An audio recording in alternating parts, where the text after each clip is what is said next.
Hello students, आज हम पढ़ेंगे टैक्सोनॉमिक एविडेंसेस। टैक्सोनॉमिक एविडेंसेस में सबसे पहले जो टैक्सोनॉमिक कैरेक्टर जिसके बेसिस पर क्लासिफिकेशन किया जाता है वो है मॉर्फोलॉजी। तो आज हम मॉर्फोलॉजी को as a taxonomic evidences study करेंगे।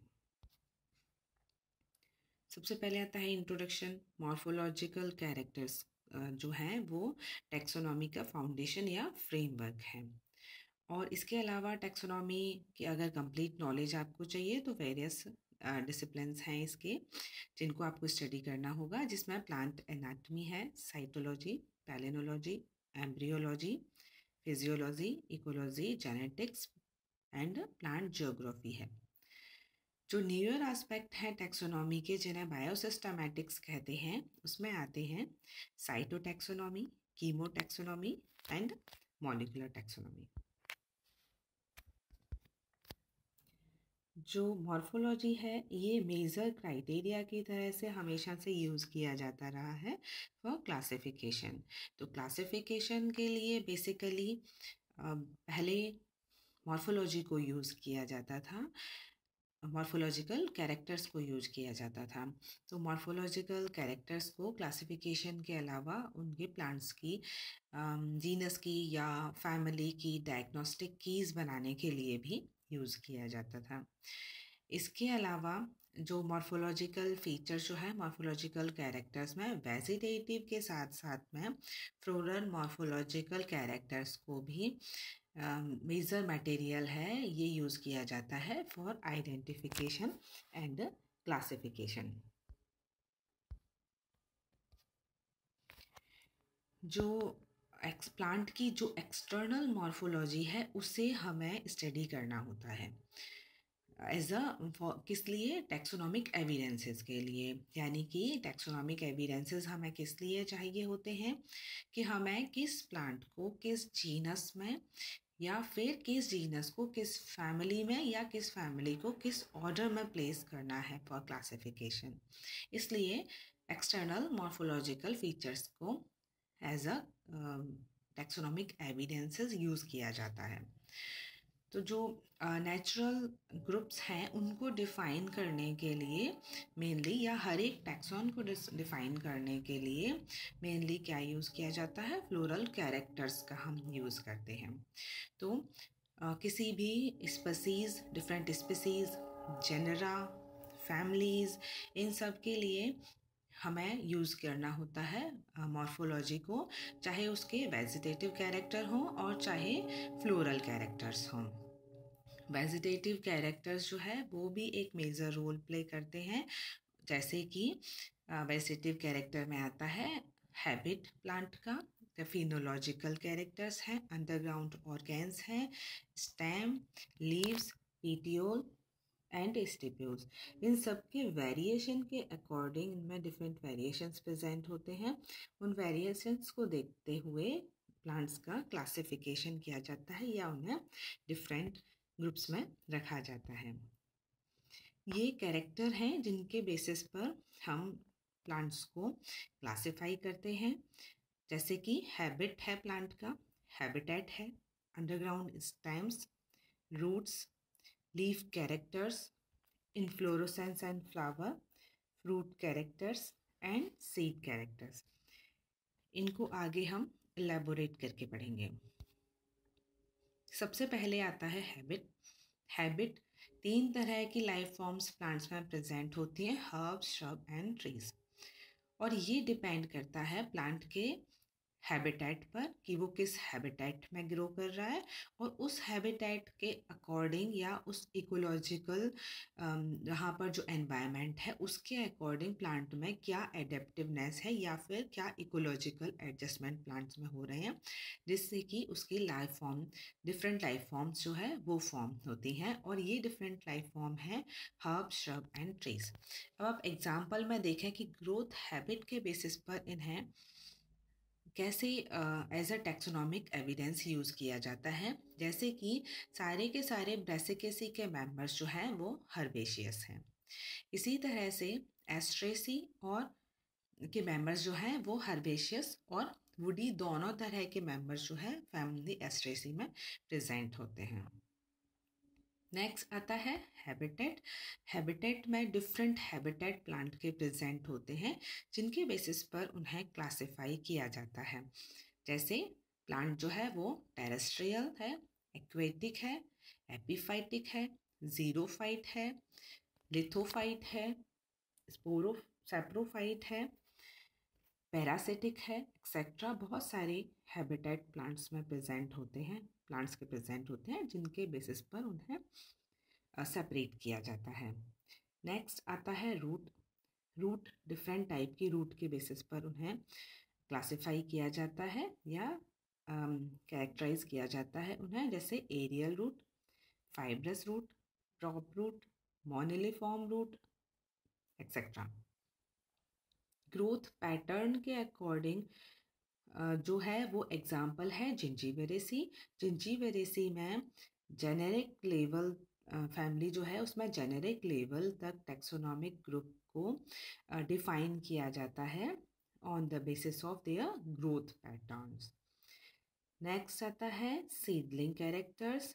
सीडलिंग के डिफरेंट कैरेक्टर्स के बेसिस पर कॉन्वॉल्वुलेसी और ब्रेसिकेसी को डिफाइन किया जाता है। सीडलिंग के जर्मिनेशन के बेसिस पर या फिर उसके कॉटिलिडनरी कैरेक्टर्स के बेसिस पर, लीफ डायमॉर्फिज्म के बेसिस पर। इस तरह से इन कैरेक्टर्स को देख करके कॉन्वॉल्वुलेसी या ब्रेसिकेसी में किस मेंबर्स को रखना है ये डिफाइन किया जाता है। नेक्स्ट कैरेक्टर आता है अंडरग्राउंड स्टेम। अंडरग्राउंड स्टेम जो है वो फॉर्म्स होती है bulb, corms, rhizomes, tubers, stolons. इनके एग्जाम्पल है डायोस्कोरिया और साइप्रेसी। डायोस्कोरिया जीनस है और साइप्रेसी फैमिली है। साइप्रेसी फैमिली में सेजेस प्रेजेंट होती हैं और इनमें प्रेजेंट ट्यूमर के बेसिस पर, ये ट्यूबर जो है उसके बेसिस पर वो हेल्पफुल होता है इनको क्लासिफाई करने में, इनका क्लासिफिकेशन बताने में। नेक्स्ट आता है जीनस आइरिस। जीनस आइरिस में डिफरेंट टाइप के राइजोम्स प्रेजेंट होते हैं, जो नीचे पिक्चर में शो हो रहे हैं वो डिफरेंट टाइप हैं राइजोम के, और इनके बेसिस पर, ये राइजोम कैरेक्टर के बेसिस पर आइरिस की डिफरेंट स्पेसीज को सेपरेट किया जाता है। डिफरेंट स्पेसीज जो है वो राइजोम के बेसिस पर क्लासिफाई की जाती हैं। नेक्स्ट कैरेक्टर है लीफ का कैरेक्टर। लीफ कैरेक्टर्स में लीफ का सबसे पहले अरेंजमेंट आता है जिससे फिलोटैक्सी कहते हैं। फिलोटैक्सी में 3 तरह से लीफ का अरेंजमेंट स्टेम या ब्रांचेस पर होता है, जैसे अल्टरनेट, ऑपोजिट एंड वर्ड। या फिर टाइप ऑफ लीफ, किस तरह की लीफ प्लांट में प्रेजेंट है, सिंपल, कंपाउंड, और कंपाउंड में वेरिएशन आ जाते हैं, पिनेटली कंपाउंड और पामेटली कंपाउंड। इसके अलावा डिफरेंट टाइप के लीफ शेप्स प्रेजेंट होते हैं जो कि क्लासिफिकेशन में हेल्पफुल होते हैं। लीफ कैरेक्टर के बेसिस पर उनका क्लासिफिकेशन और आइडेंटिफिकेशन किया जाता है। इसमें एग्जाम्पल है अल्मस और बेटुला। अल्मस और बेटुला की स्पेसीज को डिलिमिट किया जाता है on the basis of leaf characters. Trifolium में स्पेसीज को, ट्राइफोलियम जीनियस है, इसमें स्पेसीज को सेपरेट किया जाता है on the basis of stipule morphology, यानी कि इसमें जीनस में की स्पेसीज में डिफरेंट टाइप के स्टिप्यूल्स प्रेजेंट होते हैं, इसलिए स्पेसीज के सेपरेट करने के लिए, क्लासिफिकेशन के लिए, आइडेंटिफिकेशन के लिए स्टिप्यूल की मॉर्फोलॉजी का यूज़ किया जाता है। डल्बर्जिया की स्पेसीज में लीफलेट का साइज, शेप और अरेंजमेंट ऑन द रैचेस की, उनका रैचेस में किस तरह का अरेंजमेंट है उसके बेसिस पर उन्हें क्लासिफाई या क्लासिफिकेशन में या आइडेंटिफिकेशन में हेल्पफुल होता है। नेक्स्ट आता है वीनेशन पैटर्न कि लीफ में वीनेशन पैटर्न के बेसिस पर, यानी कि रेटिकुलेट वीनेशन है, पैरेलल वीनेशन है। आप सभी जानते हैं कि रेटिकुलेट वीनेशन जो है वो डाइकॉट में प्रेजेंट होता है और मोनोकॉट में पैरेलल वीनेशन प्रेजेंट होता है। तो ये एक मॉर्फोलॉजिकल कैरेक्टर है जिसके बेसिस पर डाइकॉट और मोनोकॉट को सेपरेट किया जाता है। इसी तरह से ग्लॉसोप्टेरिस में वेरियस लीव्स में वेरियस वीनेशंस प्रेजेंट होते हैं जिसके बेसिस पर उन्हें डिस्क्राइब किया जाता है। नेक्स्ट है इन्फ्लोरोसेंस एंड फ्लावर। प्लांट्स में एंजियोस्पर्म्स में दो तरह का इन्फ्लोरोसेंस प्रेजेंट होता है, रेसिमोस एंड साइमोस। ये दो इन्फ्लोरोसेंस के बेसिस पर इन्हें क्लासिफिकेशन में या आइडेंटिफिकेशन में ये हेल्पफुल होता है। इसके अलावा कैलिक्स या कोरोला का स्ट्रक्चर, ब्रैक्ट का स्ट्रक्चर, एंड्रोशियम गाइनोशियम के डिफरेंसेस, ये बहुत सारे फ्लोरल कैरेक्टर हैं जो प्लांट के क्लासिफिकेशन में हेल्पफुल होते हैं। जैसे इसका एग्जांपल है कैलिस्टेजिया। कैलिस्टेजिया में ब्रैक्ट का शेप और डिग्री ऑफ इन्फ्लेशन डिफरेंट होता है जिसके बेसिस पर कैलिस्टेजिया जीनस की स्पीसीज को सेपरेट किया जाता है। ब्रेसिकेसी में नेक्ट्रीज एंड फ्लोरल डिस्क के बेसिस पर उनका डायग्नोस्टिक फीचर है जिसके बेसिस पर उनके ब्रेसिकेसी फैमिली में डिफरेंट जेनरा को डिलिमिट किया जाता है।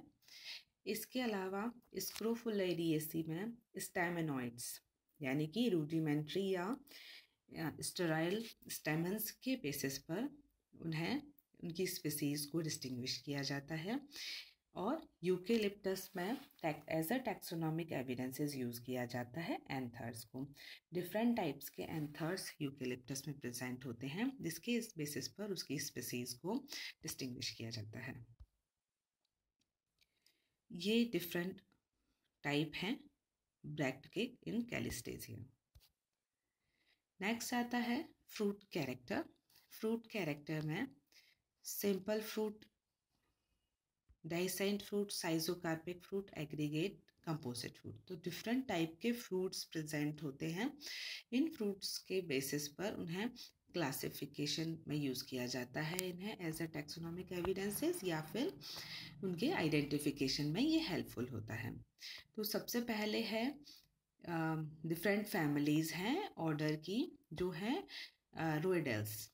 रोएडेल्स में जो फ्रूट टाइप है वो डिफरेंट होते हैं, तो उस बेसिस पर रोएडेल्स में डिफरेंट फैमिलीज़ का डिस्टिंग्विशिंग कैरेक्टर यूज़ किया जाता है फ्रूट कैरेक्टर को। इसी तरह से मोरेसी में डिफरेंट टाइप के फ्रूट हैं और उस बेसिस को फ्रूट कैरेक्टर के बेसिस पर मोरेसी फैमिली के डिफरेंट जेनरा को डिलिमिट किया जाता है। या फिर कंपोजिटी की हम बात करें जिसमें इंडियन जेनरा का आइडेंटिफिकेशन ही फ्रूट कैरेक्टर के बेसिस पर होता है। ये डिफरेंट टाइप के फ्रूट हैं मोरेसी फैमिली के, आप देख सकते हैं। फर्स्ट जो है वो मोरस अल्वा है, सेकंड जो पिक्चर है वो ब्रोशोनेशिया की है एंड थर्ड पिक्चर फाइकस की है। तीनों में डिफरेंट टाइप के फ्रूट प्रेजेंट हैं। ये डिफरेंट जनरा हैं और फैमिली हमने बताई कि मोरेसी है। तो मोरेसी में अभी हमने पढ़ा कि फ्रूट कैरेक्टर के बेसिस पर डिफरेंट जनरा को डिलिमिट किया जाता है। तो ये तीन जनरा हैं और तीनों में डिफरेंट टाइप का फ्रूट प्रेजेंट है। नेक्स्ट कैरेक्टर आता है सीड कैरेक्टर। सीड के साइज, शेप एंड नंबर, इसके बेसिस पर उन्हें as a taxonomic evidences use किया जाता है। जो सीड कैरेक्टर हैं वो डायग्नोस्टिक की, जो हम जेनरा की या फिर स्पेसीज की या फिर हम कहें कि फैमिली की तैयार की जाती हैं, उनमें सीड कैरेक्टर जो है वो डिस्टिंग्विशिंग कैरेक्टर की तरह से यूज़ किया जाता है, जो डिफरेंट स्पेसीज को या जनरा को डिस्टिंग्विश करने में यूज़ किया जाता है। जैसे कि ग्लाइनस एंड मोलुगो। ग्लाइनस एंड मोलुगो दो जीनस हैं जिनको सीड कैरेक्टर के बेसिस पर सेपरेट किया जाता है। ग्लाइनस में अपेंडिजेस प्रेजेंट होते हैं, सीड अपेंडिजेस, बट मोलुगो जो है वो उसमें नॉन अपेंडेज सीड्स प्रेजेंट रहते हैं। तो दोनों में सीड कैरेक्टर डिफरेंट हैं, इसलिए सीड अगर सिमिलर भी हो या प्लांट की अदर मॉर्फोलॉजी में सिमिलर भी आता है तो उन्हें सीड कैरेक्टर के बेसिस पर सेपरेट किया जाता है। नेक्स्ट है several species and genera of Acanthaceae, Asclepiadaceae, Convolvulaceae and Malvaceae. इनमें सारी फैमिलीज में डिफरेंट जेनरा और स्पीसीज प्रेजेंट हैं जिनको डिस्टिंग्विश किया जाता है on the basis of their different seed character. ये ग्लाइनस और मोलुगो के सीड्स हैं, आप देख सकते हैं। फर्स्ट एंड सेकंड पिक्चर में आपको सीड अपेंडिसेस दिखाई दे रहे हैं, तो और थर्ड पिक्चर में आपको सीड अपेंडिसेस नहीं दिखाई दे रहे हैं, वो मोलुगो है। अब आप सेकंड और थर्ड दोनों के सीड देख सकते हैं कि वो स्ट्रक्चर या शेप वाइज सिमिलर हैं, बट उसमें सीड अपेंडिसेस के बेसिस पर उन्हें सेपरेट किया जाता है। तो ग्लाइनस में सीड अपेंडिसेस प्रेजेंट हैं और मोलुगो में सीड अपेंडिसेस प्रेजेंट नहीं है। तो ये कैरेक्टर टैक्सोनॉमिक एविडेंसेस की तरह से यूज़ किया जाता है और इस कैरेक्टर के बेसिस पर ग्लाइनस और मोलुगो दो जीनस को बनाया गया, जिन्हें पहले एक ही फ्रूट और मॉर्फोलॉजिकल कैरेक्टर के बेसिस पर आप ये कह सकते हैं कि एक साथ हैं, बट इसके बेसिस पर इन्हें सेपरेट किया गया। तो फर्स्ट जो है और सेकंड पिक्चर ग्लाइनस का है और थर्ड मोलुगो, और इनमें क्लियरली आपको सीन हो रहा है कि सीड अपेंडिसेस का डिफरेंस है। That's all for today, thank you.